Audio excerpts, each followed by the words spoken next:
দান করুন। সেই যোগ্যতা অর্জনের জন্য আমরা যাতে চেষ্টায় নিজেদেরকে নিয়োজিত রাখতে পারি সে তৌফিক দান করুন। সকলের উপর রহমত বর্ষণ করুন।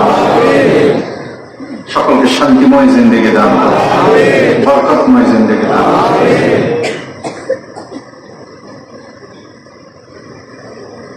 আপনার আউলিয়া কেরামের ফয়েজ বরকত হাসিলের যোগ্যতা আমাদেরকে দান করুন।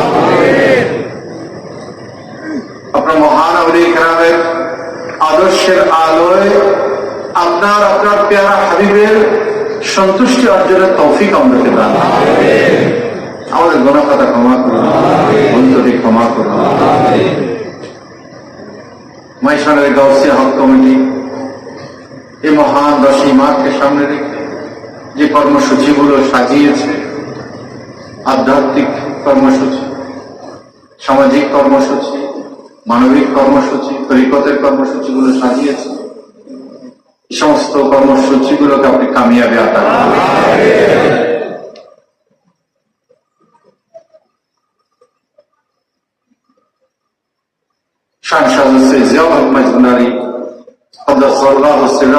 ট্রাস্ট যে 10 দিন ব্যাপী যে কর্মসূচি আয়োজন করেছে, এই সমস্ত কর্মসূচিকে আপনি কবুল করেন। গাউসিয়া হক মঞ্জিলের যে কর্মসূচিগুলো প্রণীত হয়েছে মহান 10ই মাহকে সামনে রেখে আশেক ভক্তগণ দূর দূরান্ত থেকে দরবার পাকে হাজির হওয়ার আশা আরজু পোষণ করেছেন।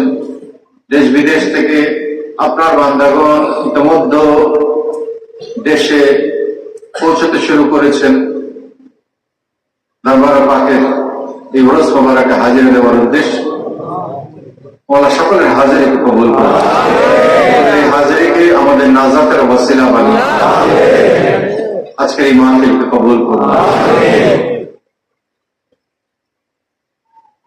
আমরা আমাদের নালায়েক জবানে কোরআনুল কারীম তেলাওয়াতের হক আদায়ের চেষ্টা করছি, দরুদ সালাম মিলাদ কিয়ামের হক আদায়ের চেষ্টা করছি, জিকির আজকারের হক আদায়ের চেষ্টা করছি। এগুলোর ভুল ত্রুটি ক্ষমা করে কবুল করে এগুলোর হাদিয়াত ও নূর নবী, আখির নবী, হায়াতুন নবী, রাহমাতুল লিল আলামিন আহমদ মুস্তাফা মুহাম্মদ মুস্তাফা সাল্লাল্লাহু তাআলা আলাইহি ওয়াসাল্লাম রওজা আকদাস কবুল করে সমস্ত আম্বিয়া কিরামের মাজার কবুল করে। আহলে বাইত রাসূল, খুলাফায়ে রাসূল, সাহাবে রাসূল, তাবেঈন, আইম্মায়ে মুজতাহিদিনের আরওয়াহ পাকে কবুল করে। সমস্ত শুহাদায়ে কিরামের মাজার কবুল করে।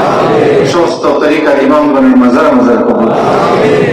হুজুর গাউসুল আযম শাহনশাহ বাগদাদের রওজা আকদাস কবুল করে। সুলতান হিন্দ গরিব নওয়াজের রওজা আকদাস কবুল করে। শেখ শাহাবুদ্দিন সাহরাওয়ার্দির রওজা আকদাস কবুল করে। খাজা বাহাউদ্দিন নকশবন্দির রওজা আকদাস কবুল করে। শেখ আহমেদ সাহিন্দির রওজা আকদাস কবুল করে। এই